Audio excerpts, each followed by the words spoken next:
കേന്ദ്രാവിഷ്കൃത പദ്ധതികൾ നടപ്പിലാക്കാൻ പുതിയ സർക്കാർ തയ്യാറാകണമെന്ന് കേന്ദ്ര സഹമന്ത്രി ജോർജ് കുര്യൻ. PM ശ്രീ മുതിർന്ന പൗരന്മാർക്ക് വേണ്ടിയുള്ള ആയുഷ്മാൻ ഭാരത് പദ്ധതി ഉൾപ്പെടെയുള്ള പദ്ധതികൾ സംസ്ഥാന സർക്കാർ നടപ്പിലാക്കണം. മുൻ ഗോവ ഗവർണറും മുതിർന്ന BJP നേതാവുമായ PS ശ്രീധരൻപിള്ളയുടെ പുസ്തക പ്രകാശന ചടങ്ങിൽ പങ്കെടുത്ത് സംസാരിക്കുകയായിരുന്നു അദ്ദേഹം. വികസനത്തിനായി ഒരുമിച്ച് മുന്നോട്ടു പോകണം. എന്നാൽ ഭരണപക്ഷത്തിനുള്ളിൽ തന്നെ പ്രതിപക്ഷമുണ്ടായി ഭരണ സംവിധാനം തകരുന്ന അവസ്ഥ ഉണ്ടാകരുതെന്നും അദ്ദേഹം കൂട്ടിച്ചേർത്തു. ഒരു സർക്കാർ ഇന്ന് അധികാരത്തിലേറിയിരിക്കുകയാണ്. ആ സർക്കാരിന് ചെയ്യുന്ന എല്ലാ നല്ല കാര്യങ്ങൾക്കും കേന്ദ്ര സർക്കാരിൻ്റെ പിന്തുണയുണ്ടാകും. ആയുഷ്മാൻ വയോജന എന്ന് പറയുന്ന 70 വയസ്സിന് മുകളിലുള്ള നമ്മുടെ മുതിർന്ന പൗരന്മാർക്ക് വേണ്ടിയുള്ള പദ്ധതിയാണ്.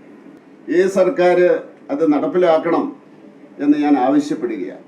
അതുപോലെ PM ശ്രീയും അങ്ങനെ ഒരു വികസിത കേരളത്തിന് വേണ്ടി, വികസിത ഭാരതത്തിന് വേണ്ടി നമുക്ക് ഒറ്റക്കെട്ടായിരുന്നു ഭരണപക്ഷത്തിൻ്റെ ഉള്ളിൽ തന്നെ പ്രതിപക്ഷമായി നിന്നുകൊണ്ട് ഭരണ സംവിധാനത്തെ തകർക്കുന്ന ഒരു അവസ്ഥ ഉണ്ടാകാതിരിക്കട്ടെ എന്ന് ആശംസിക്കുകയാണ്.